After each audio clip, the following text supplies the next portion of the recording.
Nuevamente tenemos el gusto de sentarnos alrededor de su palabra para ser edificados. Y tengo una palabra del Señor para decirte que tú no molestas a Dios cuando tu corazón está delante de Él clamando por una petición. Tú no molestas a Dios cuando tu corazón se angustia y clama día y noche por una respuesta. En la angustia y en la necesidad, Dios está atento a nuestro clamor y a nuestra necesidad. Hoy tenemos la oportunidad de nuevamente abrir las Escrituras, sentarnos alrededor de su palabra para ser edificados. En lo que Dios dice, en mis palabras, en la lectura que hacemos principalmente de su palabra.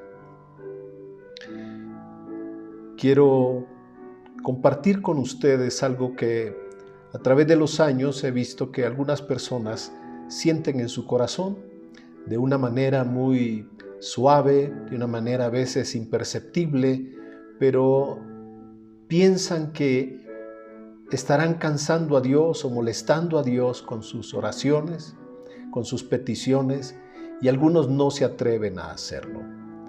En la oración he visto cómo Dios puede responder a nuestras oraciones y puede darnos una palabra que nos anime, que nos aliente y que edifique nuestro corazón. La vida de Jairo en el Evangelio nos lleva a nosotros a considerar que la angustia de un padre, la necesidad de este hombre por buscar ayuda para su hija. Cuando leemos la historia de Jairo en los Evangelios, nos damos cuenta que él era un hombre principal, un importante, era un hombre, un líder, estaba haciendo influencia en su comunidad, la gente le respetaba, le estimaba, puesto que es llamado en las Escrituras como un hombre principal de la sinagoga. A pesar de eso, su hija enfermó gravemente. Me imagino que lo que haría cualquier padre con la necesidad de ver a sus hijos sanos, corrió a buscar la ayuda, los médicos, los remedios de aquella época para poder darle alivio a su hija. Lamentablemente la situación estaba empeorando hasta que alguien le comentó acerca de Jesús y Jairo estuvo dispuesto de ir por él. Cuando Jesús llegó de un viaje, que llegó a la orilla, la ciudad donde él estaba, él llegó y se postró delante del Señor. Yo quisiera hacer comentario de algunas cosas, de algunas lecciones que podemos aprender en la vida de Jairo. Lo primero es, número uno, es que Jairo tomó la acción correcta, dio el paso que todos nosotros debemos dar. ¿Y cuál es ese paso? ¿Qué es lo que debemos hacer cuando tenemos una necesidad o un problema? Número uno, debemos buscar a Jesús. Debemos acercarnos a Dios y debemos nosotros abrir nuestro corazón con Dios. Personas a veces tienen otro tipo de pensamiento y bajo una presión recurren a cualquier cosa. Muchas personas corren al monte de piedad para resolver sus problemas. Algunas personas buscan la ayuda de un amigo, de un compadre, de quien sea para poder resolver sus cosas. Los problemas nos recuerdan a nosotros que somos necesitados y dependientes de Dios. Así que Jairo lo primero que hizo fue buscar a Jesús. La segunda cosa que vemos en Jairo es que él, dice el Evangelio, se postró. ¿Cómo aquel hombre líder, importante, principal, ejerciendo un liderazgo, siendo considerado en la comunidad y en la sinagoga especialmente un hombre muy importante, cómo llegó a esto? Porque para los judíos especialmente como nación ellos no se postran delante de nadie. Pero aquí Jairo reconoció a Jesús como la única persona que lo podía ayudar. Él se postró a sus pies en un acto de reverencia, de profundo respeto y de mucha humildad. Inmediatamente él empezó a clamar y dicen los evangelios que rogaba insistentemente. Él rogaba mucho. Cuando leemos los evangelios donde aparece la historia, nos damos cuenta que él fue insistente y de una manera desesperada pedía ayuda al único que le podía ayudar. La tercera cosa que podemos ver, que debe ser una lección para todos nosotros. Si podemos imaginar el cuadro, si podemos imaginar el momento que está viviendo Jairo ante Jesús, y Jesús le dice, vamos a la casa, porque es lo que él rogaba, ven a mi casa, pon las manos sobre ella, cúrala por favor. Era insistente en su ruego y entiendo que Jesús le dijo, está bien, vamos a tu casa. Pero aquí hay algo que todos nosotros debemos aprender, que cuando estamos buscando a Dios y estamos clamando a Dios y estamos atentos a que Dios responda a nuestra necesidad, puede ocurrir lo que pasó con Jairo. Y yo a esto le llamo que en nuestra angustia y en nuestra necesidad, Dios toma el tiempo para responder a la necesidad de otras personas. Jairo sabía que su hija estaba agonizando prácticamente cuando fue a buscar a Jesús. Así que con urgencia le llama y le dice, vamos Señor. Y me imagino con mucha prisa en medio de aquella muchedumbre. Pero en medio de todo eso aparece un personaje que era una mujer enferma con un flujo de sangre. Curiosamente, la hija de Jairo tiene 12 años de vida. Y esta mujer, que no tenemos más referencia de ella, tiene 12 años de estar enferma. Ha tenido un flujo de sangre y ante esta situación podemos imaginar a una persona débil, pálida, una mujer que ha estado perdiendo sangre por tanto tiempo. Además, el Evangelio dice que ella había recurrido a los médicos y por ninguno había podido ser sanada. Había gastado su hacienda. Todo su dinero fue a parar a las manos de los doctores sin que ellos pudieran hacer nada por ella. En su desesperación, esta mujer tomó una decisión. Y es sorprendente, yo diría que se armó de fe y de valor para hacer lo que ella hizo. Llevó su fe a un nivel extremo. Ella pensó en su mente, si yo voy y toco el vestido de Jesús. Esta era una fe sorprendente. ¿Cómo esta mujer llega a esta conclusión? ¿Cómo es que ella puede decir, si toco el manto de Jesús, me voy a sanar? Así que ella lo decía en su mente, lo decía en su corazón y fue entre la multitud. Por atrás tocó el manto y ocurre un milagro que es muy especial y debería ser considerado aparte de nuestra historia de Jairo, porque hay un milagro en la vida de una persona cuando el Señor Jesús no está directamente enfocado en responder a la necesidad de esta mujer. Los evangelios dicen que el poder del Señor salió de él en ese momento para curar a esta mujer. En ese instante cesó la fuente del sangrado.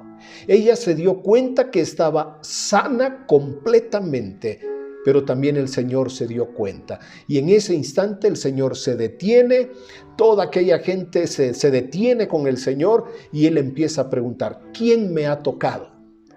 A veces nosotros actuamos de la manera más simple y natural y en ese instante los apóstoles empiezan a decirle, pero Señor, ¿por qué preguntas eso si ves que todos te están tocando? Jesús dice, no, porque alguien me tocó con la fe suficiente y poderosa para alcanzar un milagro.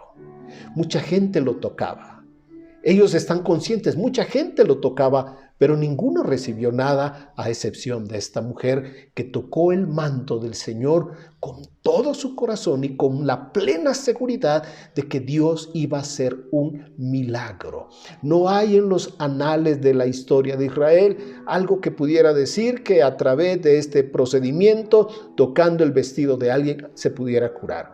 Pero aquí está esta mujer con todo su corazón, con toda la fe que le es posible, con esa seguridad: si toco el manto del Señor, me voy a sanar.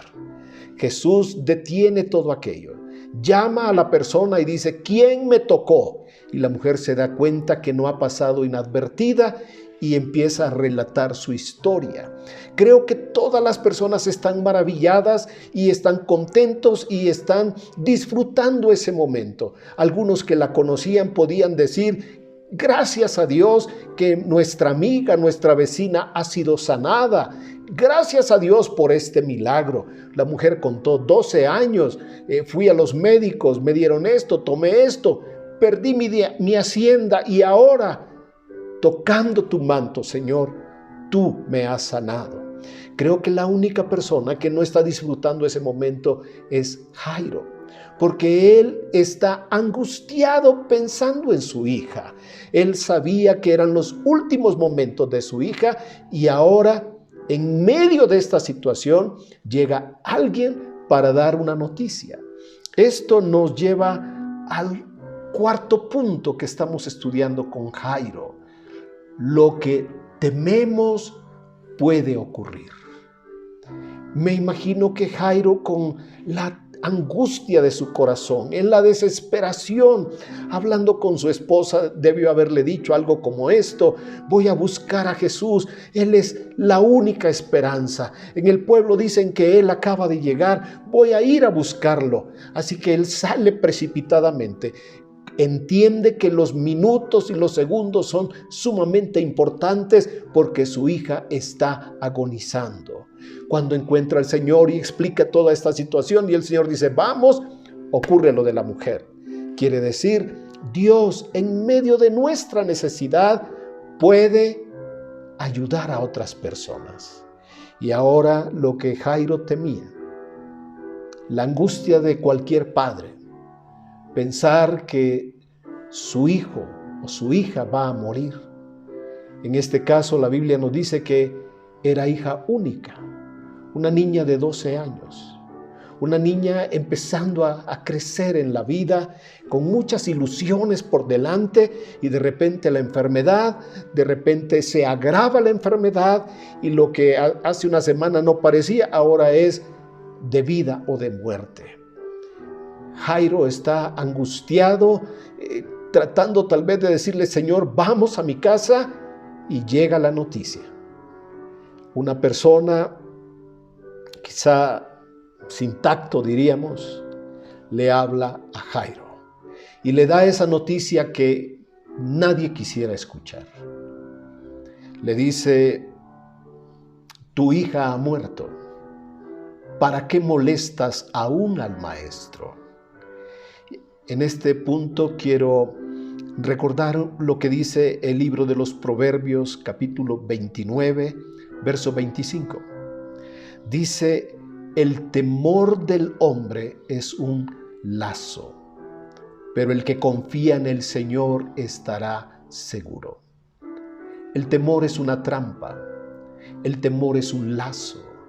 El temor ata nuestra vida y nos impide ver la grandeza y la gloria de Dios. Por eso en las Escrituras el Señor directamente dice: no temas. A muchas personas el Señor directamente le dijo: no temas. Ustedes recordarán a Josué.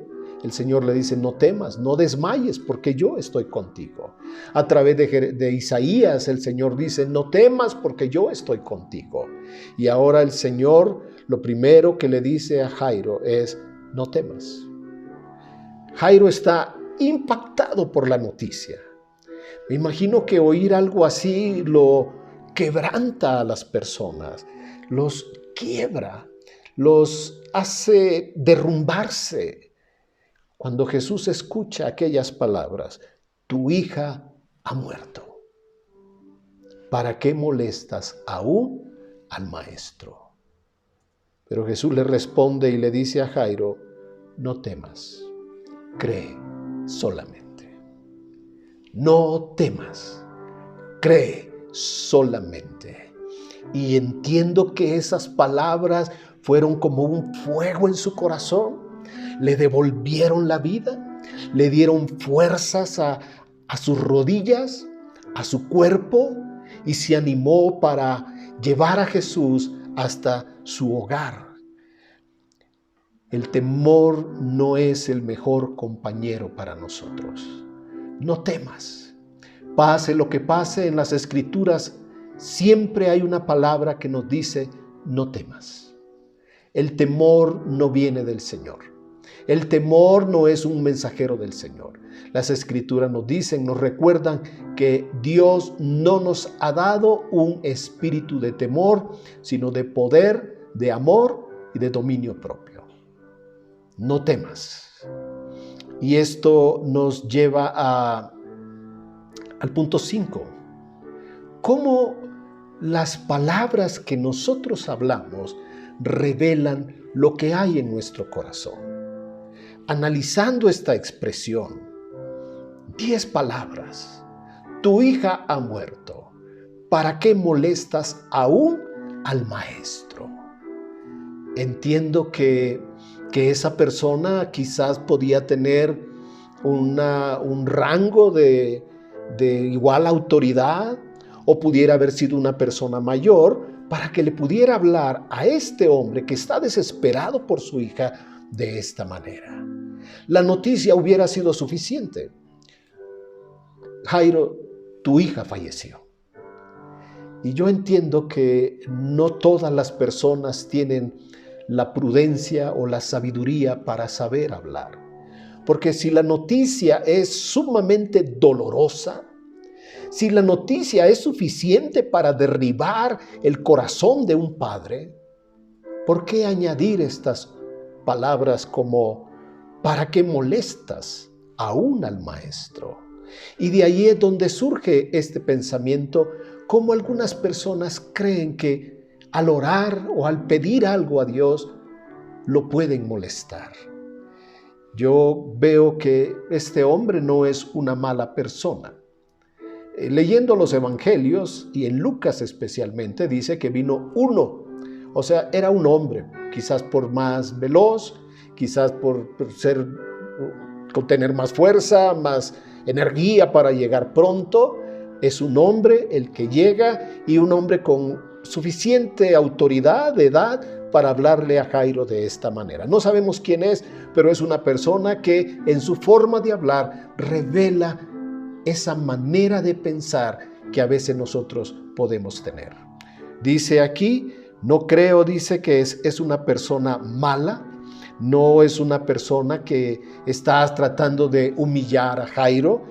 Yo pensaría, ese es el tipo de personas que a veces les llamamos, son muy prácticos, o que esas personas se pueden llamar a sí mismo como soy una persona muy realista. Yo no me dejo llevar por las emociones. Yo digo las cosas como son. Yo soy una persona muy apegada a la realidad.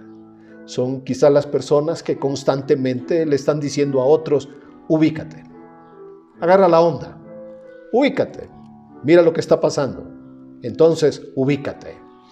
Y yo lo que veo es que esta forma de ver la vida surge de las experiencias que uno ha vivido. No sé si uses esta expresión que es popular. Cuando las personas hablan en algún momento, dicen algo como esto. Pues mira, déjame decirte esto. A mí la vida me ha enseñado. Y entonces hablan con una forma de sentencia, como que fuera un proverbio de la Biblia. Hablan como que fuera una palabra y non plus ultra, no más allá de esto. La vida me ha enseñado esto, punto. Aguántate, recíbelo, haz lo que te digo. ¿Por qué? Porque la vida a mí me ha enseñado esto. Y yo veo que, primero quiero aclarar, no está mal cuando aprendemos cosas de nuestra vida. Y no está mal que incorporemos a nuestra persona las lecciones que la vida nos ha enseñado a cada uno de nosotros. Creo que esto se vuelve peligroso en un punto, porque hablar de esa manera demuestra que le estamos poniendo límites a Dios. Nos ponemos límites nosotros y de la misma forma nosotros le ponemos límites a otras personas.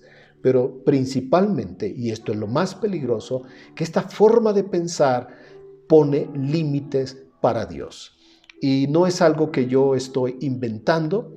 Quiero llevarte a las Escrituras y que podamos leer en el Salmo 78 y el versículo 41.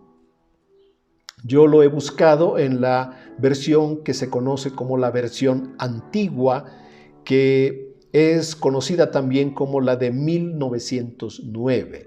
La mayoría de nosotros usamos la versión de 1960, Reina Valera 1960, pero esta es de 1909 y dice exactamente así: y volvían. Está hablando del pueblo de Israel durante el desierto y su historia, y dice, y tentaban a Dios. El Señor dijo, ya me han tentado 10 veces. Esto es cierto. El Salmo 78 hace un resumen de la historia de Israel y dice, y ponían límite al Santo de Israel. Tú dirás, pero ¿quién soy yo para ponerle un límite a Dios? ¿A poco yo le puedo poner límites a Dios? Déjame recordarte también que cuando Jesús llegó a su pueblo de Nazaret y encontró en la sinagoga algunos enfermos, dice el Evangelio que no pudo hacer milagros allí por la incredulidad de todas esas personas. Porque una lección para los hijos de Dios es: Dios hace milagros donde se le cree, donde se le busca, donde se desea, se anhela su gloria. Allí el Señor hace milagros. ¿No te he dicho que si crees, verás la gloria de Dios? Muchas personas tienen una actitud altanera, grosera, indiferente, de incredulidad y dicen, ¿y a poco Dios va a hacer esto? ¿Y a poco Dios puede hacer esto otro? ¿Y a poco Dios te puede contestar? ¿Y a poco Dios oye tus oraciones? Y son quizás muy despectivos en cuanto a la fe de otras personas. Se vuelven intolerantes. Pero aquí yo quiero aclarar que ¿de dónde puede venir este pensamiento? ¿De dónde puede una persona llegar a creer que no hay que molestar a Dios? Que si tenemos un problema y una necesidad, algunos dirán, pues es tu cruz, aguántate, ni modo, tienes que llevarlo, como los machos, como los valientes, no te quejes, no chilles, no, nada de esto. Y entonces estas personas desarrollan una mentalidad que te aseguro no viene de Dios, no viene de la luz, no viene de su palabra, no viene sino de la oscuridad, porque esto nos impide ver a Dios como realmente Él es. Dice el Evangelio que cuando llegaron a la casa de Jairo, las personas tenían un alboroto. Y es que una costumbre de la antigüedad era contratar los servicios de personas que lloraban juntamente con ellos o llevaban música, y al estar durante el cuerpo está ahí presente en el hogar, las personas que eran expertos lloraban y los músicos tocaban, y no estamos muy distantes de lo que alguna vez hemos visto en un cementerio cuando los mariachis acompañan el último viaje del difunto antes de ser enterrado y están tocando canciones que a él le gustaban. Pues es una costumbre más o menos así con el pueblo de Israel. Y cuando Jesús entra a la casa, el que tiene fe, el Hijo de Dios, el buen pastor, el Señor Dios Todopoderoso revelado en Jesús, Él da estas palabras, le dice a todos, interrumpe aquella reunión. Cuando Él entra dice, la niña no está muerta, está dormida. Y tú debes leer cómo reaccionaron aquellas personas. Ahora, no estamos hablando del mensajero, estamos hablando de todas las personas. Piensa en una comunidad tan sencilla cuando se enteran que la niña murió. Aquella niña hermosa que corría por esas calles, que le hablaba a las personas, que iba a la sinagoga con su padre, aquella niña vivaz, aquella niña llena de vida, de alegría, como cualquier niño de 12 años. Pero ahora cuando Jesús entra y ve a todas esas personas, Él da una palabra y dice, la niña no está muerta, la niña duerme. Y debes ver en el Evangelio la reacción de estas personas. En un momento están llorando y ¿sabes qué están haciendo ahora? Se empiezan a reír, se empiezan a burlar, como pensando, pero esta persona no se da cuenta. Apenas acaba de llegar y no sabe que la niña murió. Nosotros sabemos que está muerta, nosotros ya la vimos muerta. Y el que no sabe nada, que acaba de llegar, nos está diciendo que vive. ¿Sabes qué pasa aquí? Que lo que ellos vieron con sus ojos y oyeron con sus oídos, ellos lo tomaron como la última realidad de sus vidas. Ellos estaban poniendo un límite al Hijo de Dios. Estaban cerrando la oportunidad para un milagro, porque el Señor puede venir a nuestra vida en el último instante, en el último momento de esperanza, y allí Él puede hacer un milagro. Te quiero recordar que el Señor no tiene límites, que nosotros ponemos límites a su bondad, a su misericordia y a su poder. Aquellas personas, dice el Evangelio, se burlaban de Él. Pero lo que hizo Jesús y lo que hace una persona de fe, sacar a todos los incrédulos. Los sacó de la casa y se quedó nada más con los padres y 2 de sus discípulos. Y dice la Escritura entonces que Jesús se acercó a la niña, la tomó de la mano, le habló y le dijo, niña, levántate. Y el espíritu de la niña volvió a ella. La niña revivió por el poder de la palabra de nuestro Señor Jesucristo. Ellos estaban sorprendidos y me imagino que más sorprendidos todos los incrédulos que estaban afuera de la casa esperando seguir haciendo la burla. Me imagino que allá afuera debían estar haciendo comentarios como, pues, ¿qué se cree este señor? ¿Qué se cree este maestro? ¿A poco él la va a resucitar? Pues dijo que no estaba muerta, dijo que estaba dormida, que la iban a despertar. ¿Se imaginan aquella multitud murmurando y adentro los padres viendo el milagro de ver a su hija resucitada y sana, por supuesto, completamente sana? Lo que yo quiero ahora decirte como en esta parte del punto 6 es que experiencias limitantes, lo que hemos vivido en un momento, más la incredulidad de nuestro corazón nos lleva a nosotros a construir una serie de pensamientos, de argumentos, de razonamientos y llegamos a nuestras conclusiones. Llegamos a una manera de pensar que limita a Dios. Y yo veo que esta forma de pensar se vuelve contraria a Dios. Yo sé que esta forma de pensar a veces viene de amigos cercanos a nosotros, viene hasta de familiares. Y aún hay un ejemplo en la Biblia como aquellos amigos de Job, que cuando supieron la desgracia que él había llevado, la pérdida de sus hijos, el robo de sus posesiones, vinieron con el deseo de consolar a su amigo. La Biblia dice que lloraron una semana, se sentaron en la tierra, echaron ceniza en su cabeza y lloraron con Job. Estaban tan angustiados de ver la situación de su amigo que se estaban haciendo uno con él. Uno con él en su dolor, en su angustia y en su desesperación.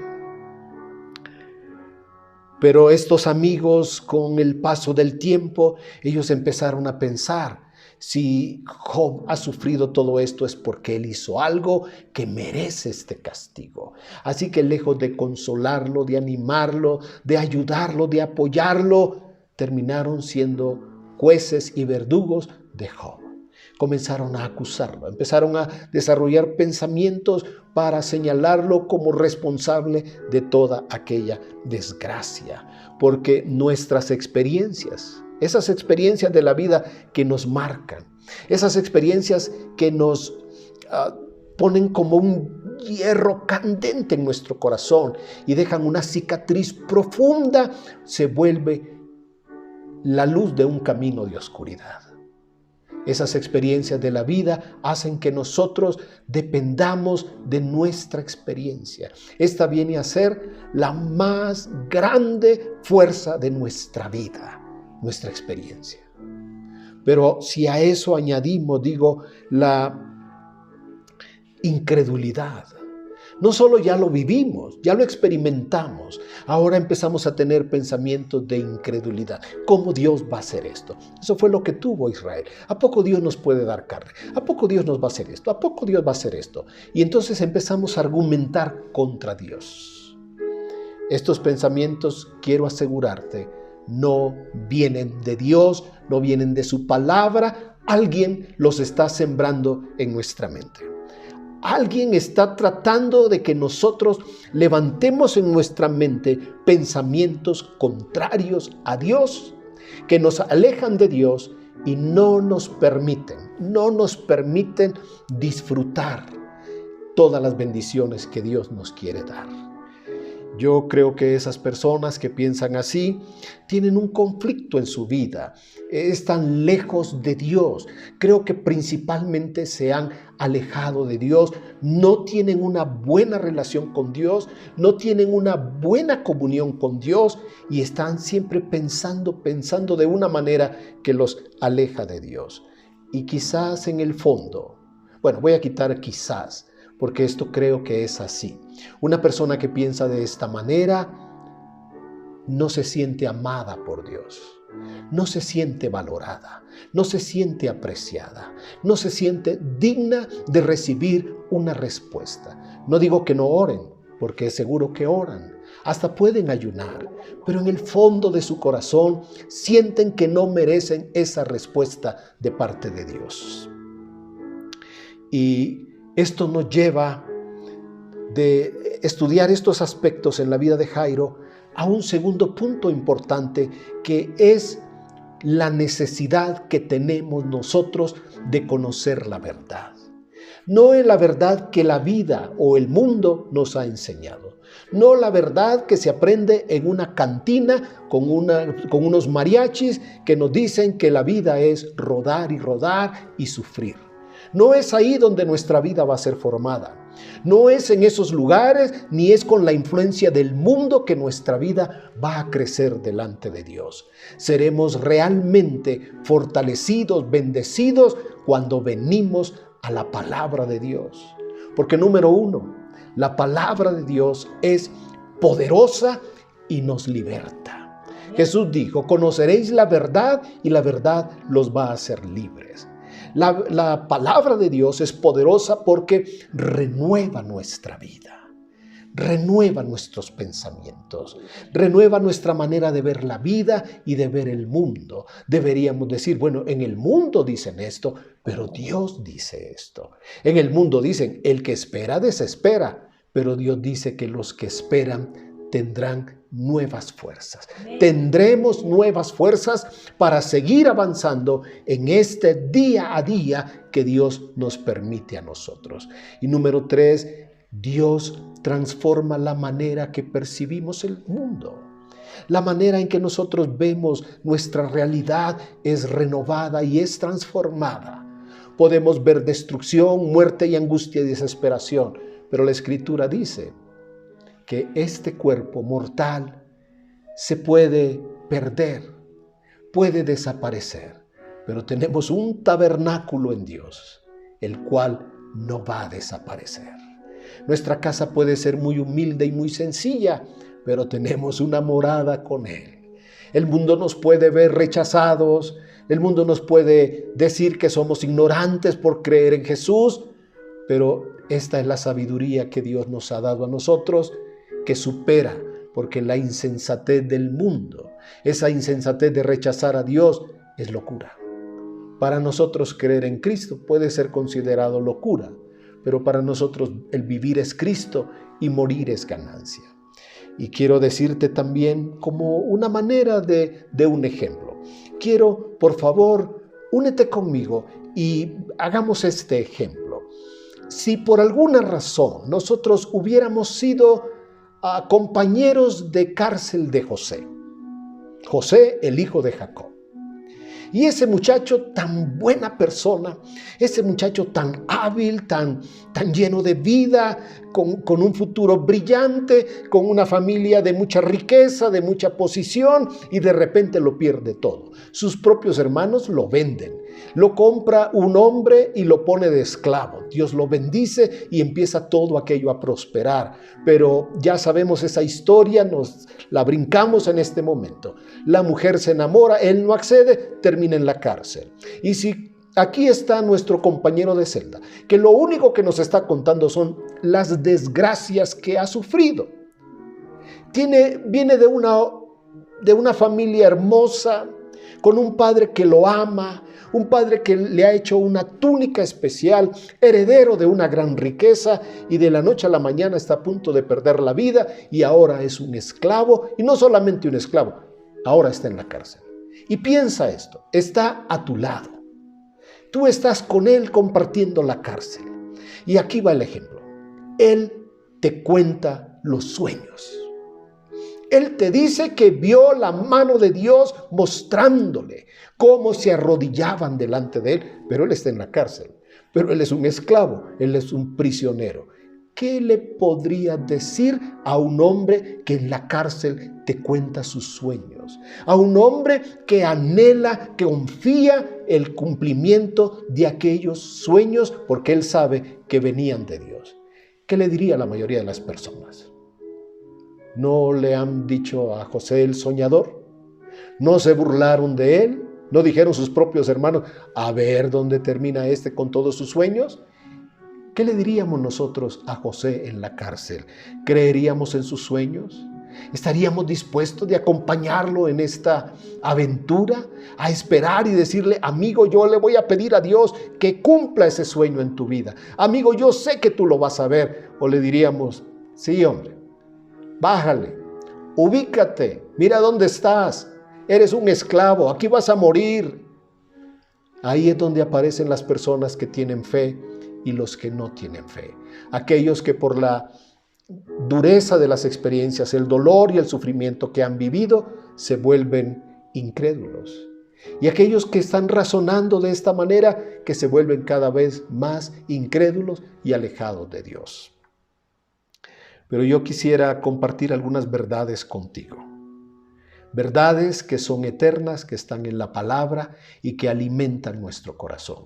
Porque la verdad de Dios es poderosa, nos liberta. Esa verdad nos transforma y nos da la perspectiva adecuada de la vida. Así que voy a citarte algunas verdades. Están en las Escrituras, tú lo puedes buscar. Y debes llenarte de la palabra de Dios para fundamentar tu corazón con las palabras de Dios.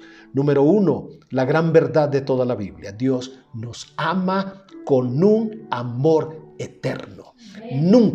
Nunca debes decir o puedes pensar que Dios no te ama, porque Dios nos ama con amor eterno y mandó a su Hijo a morir por nuestros pecados para comprobar, para demostrar ese amor.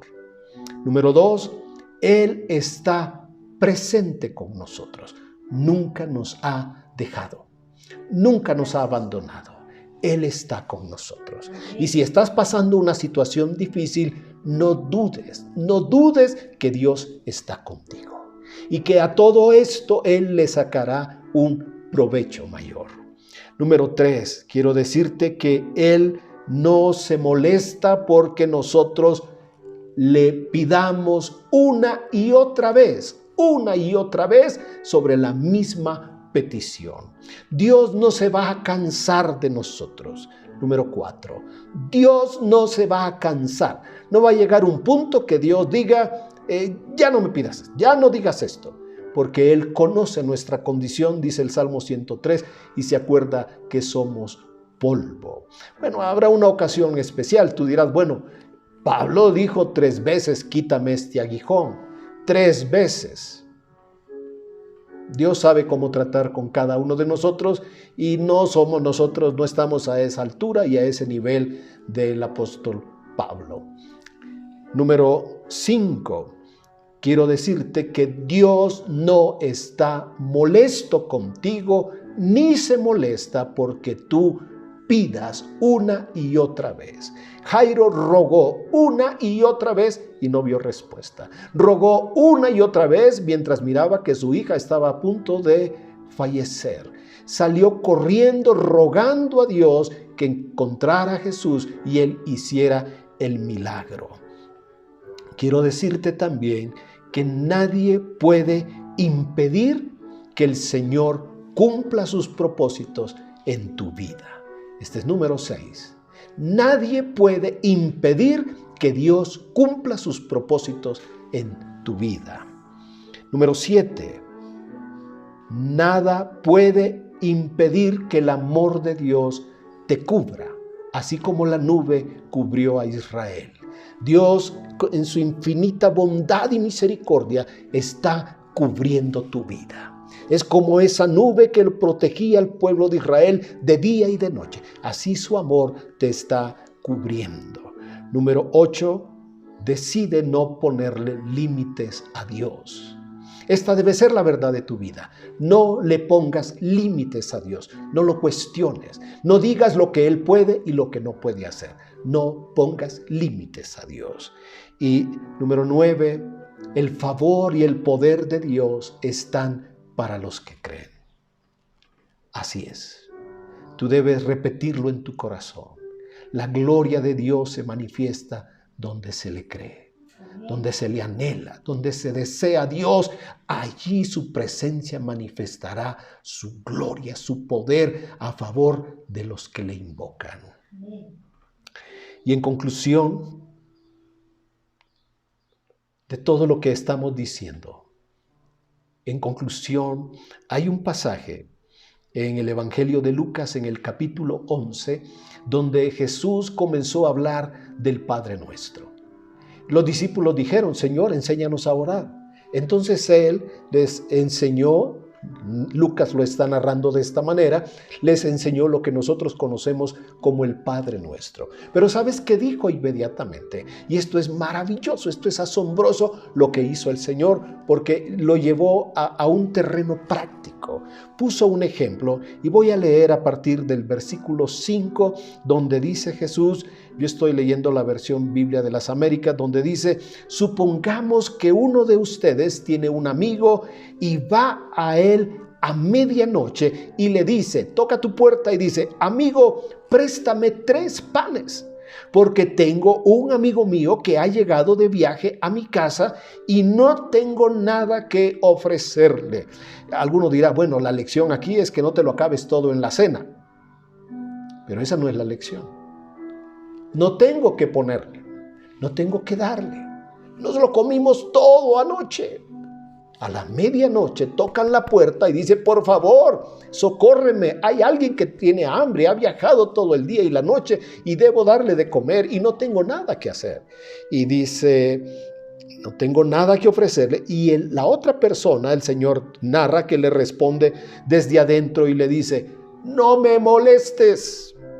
La puerta está cerrada. Y se imagina las puertas de antes. A veces nosotros no entendemos la profundidad de estas parábolas porque nosotros de una manera muy sencilla abrimos con un pasador, quitamos un seguro y podemos abrir la puerta. En aquel entonces debo recordarte que no había una luz como la que nosotros tenemos como para despertarme y prender una lámpara.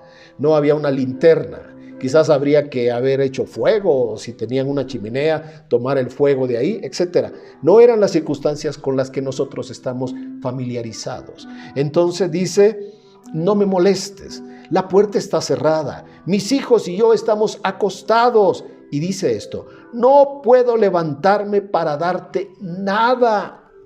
Pero imagina esto, que están tocando a la puerta de tu casa a la medianoche y te están suplicando por un alimento. ¿Y sabes qué dijo Jesús?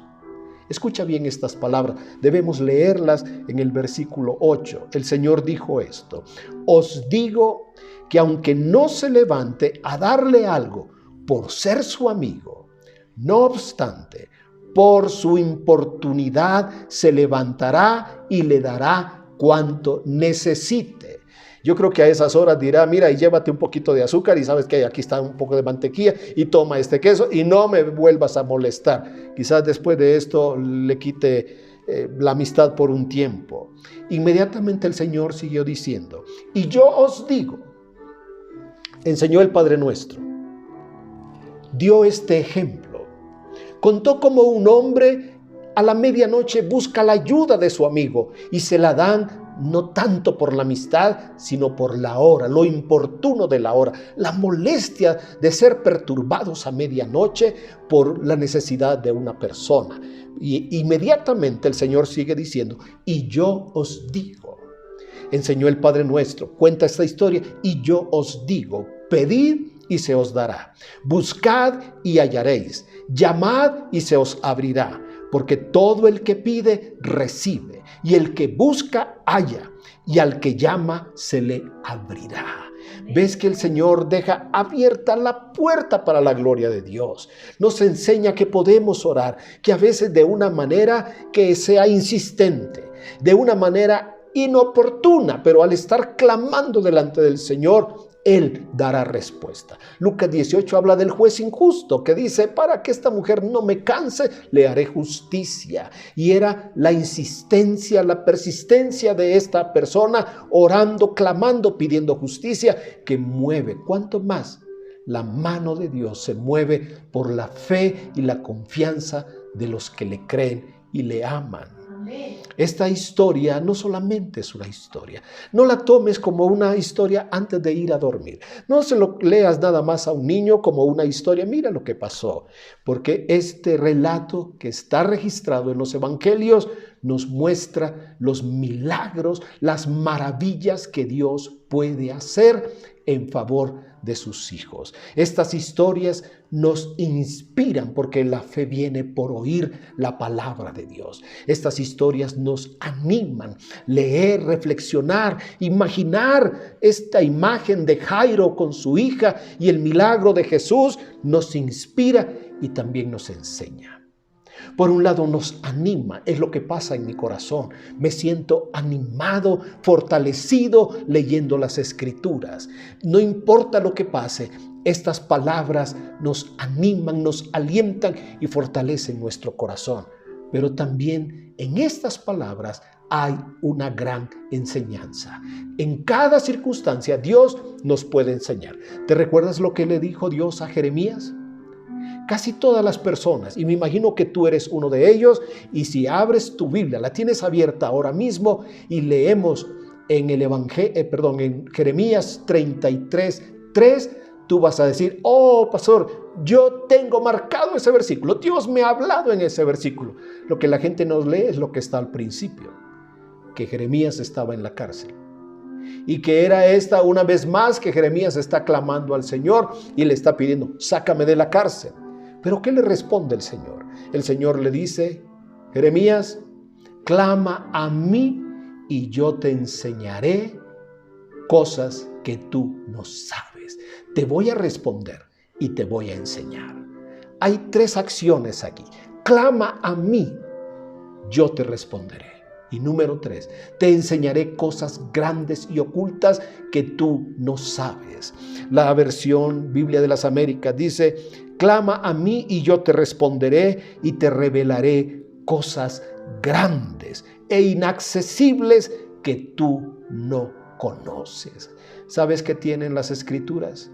Promesas constantes de que Dios va a responder a nuestra vida.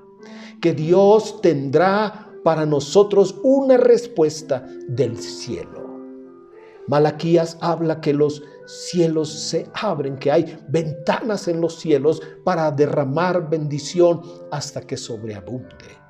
Las Escrituras nos dicen que Dios será un escudo, que su amor es un escudo y una protección contra los ataques del mal. La Escritura dice que será una lámpara en medio de nuestro camino y que nos va a iluminar para dar los pasos correctos. La palabra de Dios nos enseña el amor de Dios, el cuidado, la protección y el poder del Señor para los que creen. El mundo nos puede llevar a un sistema de experiencia propia, afirmar nuestra vida por lo que hemos vivido, y a través de la vida también nos llenamos de incredulidad y tenemos fortalezas en nuestra mente. Pero esas fortalezas son derribadas con la palabra de Dios. Esas fortalezas transformarán nuestra vida a la oscuridad, al mal, alejarnos de Dios. Pero la palabra de Dios tiene el poder para transformar, para renovar nuestra mente, nuestros pensamientos, renovarlos de una manera que veamos ahora la gloria de Dios. Por último, quiero decir, como una oración final, no le pongas límites a Dios. Reconoce que Él es soberano, que Él puede hacer en nuestra vida lo que Él guste, pero debes tener una verdad muy clara en tu corazón. Dios no está molesto contigo. Dios no se molesta cuando tú le estás pidiendo día y noche constantemente por una petición. Dios no se molesta. Lo que dijo aquel hombre no es cierto. ¿Por qué molestas al maestro? Eso no es cierto. Dice la Escritura que la oración del justo es su gozo y que Dios se alegra cuando su pueblo le busca.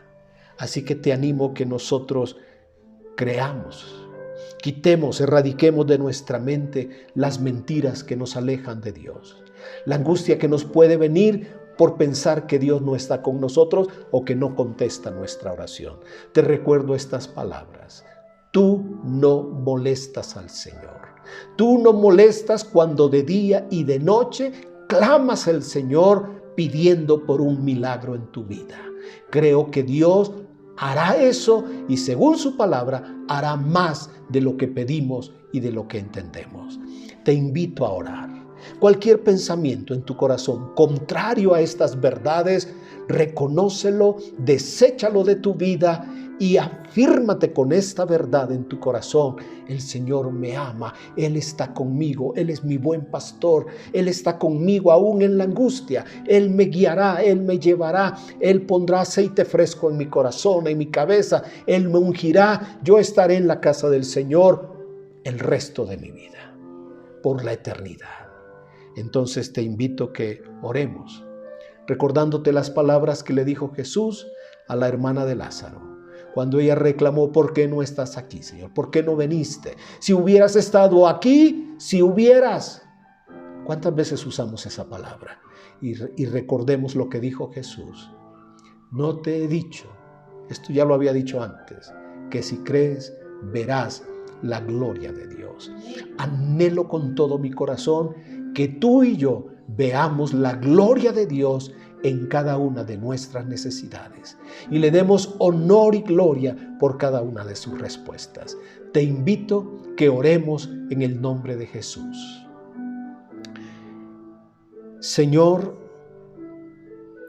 el mundo y algunas personas quizás bien intencionadas nos han desanimado de alguna manera de orar. Nos han dicho como este hombre le dijo a Jairo: tu sueño está muerto, tu hijo está muerto, tu hija va a morir, la enfermedad va a venir, la economía te va a derribar, vas a perder, no vas a salir adelante. ¿Quién sabe si te mueres con esta pandemia? ¿Quién sabe si te pasa esto? ¿Y qué pasaría si tu esposa queda viuda? ¿Y qué pasaría si tus hijos no hay quien los lleve a la escuela? ¿Y qué haría tu mujer? Yo quiero decirte En el nombre de Jesús, que el Señor en su bondad y en su misericordia cumplirá todas sus buenas promesas en tu vida. No tenemos lugar para el temor. No tenemos un lugar para el temor en el nombre de Jesús. Y oramos rechazando de nuestra vida y derribando la oscuridad y todo pensamiento y todo argumento que se levanta contra el conocimiento de nuestro Dios. Lo sometemos a la obediencia, lo sujetamos a la obediencia de nuestro Señor Jesucristo. Y abrimos nuestro corazón a tu verdad que edifica nuestras vidas, que alimenta nuestros corazones, que renueva nuestras mentes, que renueva nuestro pensamiento, que nos enseña a ver la vida de otra manera. Padre, estamos en tus manos, con la seguridad que cumplirás todos tus buenos propósitos, todas tus buenas promesas en nuestra vida y en la vida de nuestros hijos. Lo creemos con todo nuestro corazón, lo confiamos, porque eso le dará gloria a tu nombre en nuestras vidas y en nuestra descendencia.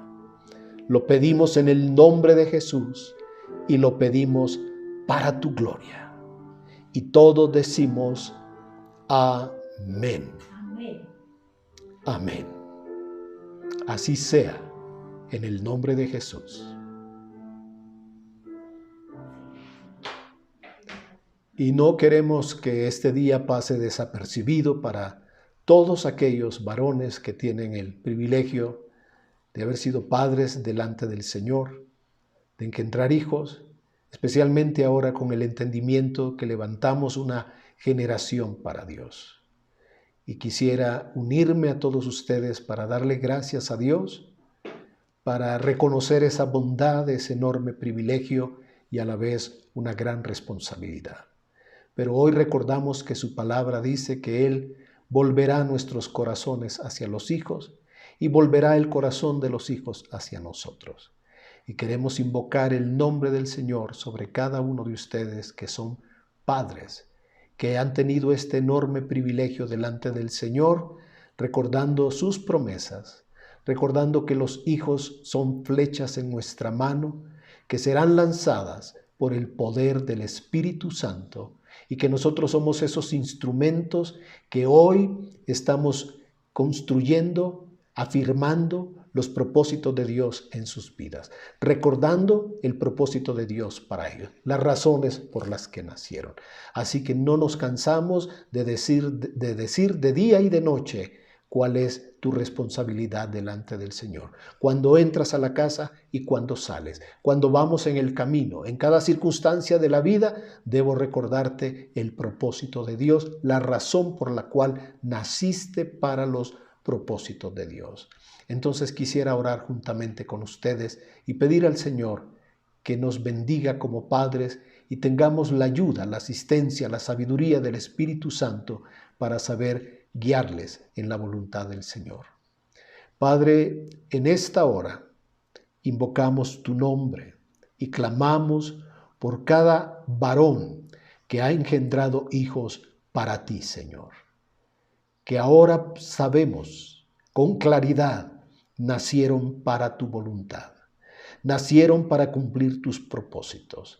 Nacieron para que tu voluntad perfecta se cumpla en este mundo. Y pido tu gracia, tu sabiduría. Pido en el nombre de Jesús que tengamos toda la fuerza, el valor y el coraje para ser ejemplo, para amarles, para servirles y para instruirles en tu palabra. Que cumplamos la función de recordarles a cada uno de ellos, sin importar su edad, la razón por la cual tú le diste la vida. Y oro en el nombre de Jesús que nos bendigas como padres, que tu presencia esté con nosotros, el respaldo, el poder, la palabra y sabiduría del Espíritu Santo para instruirles, para educarlos, para formarlos, para tu reino, para tu voluntad y para tu gloria. En el nombre de Jesús. Y les decimos a cada uno de ustedes, en el nombre de Jesús, que el Señor les bendiga. El Señor con ustedes en esta tarea maravillosa de ser padres conforme al corazón de Dios. Amén.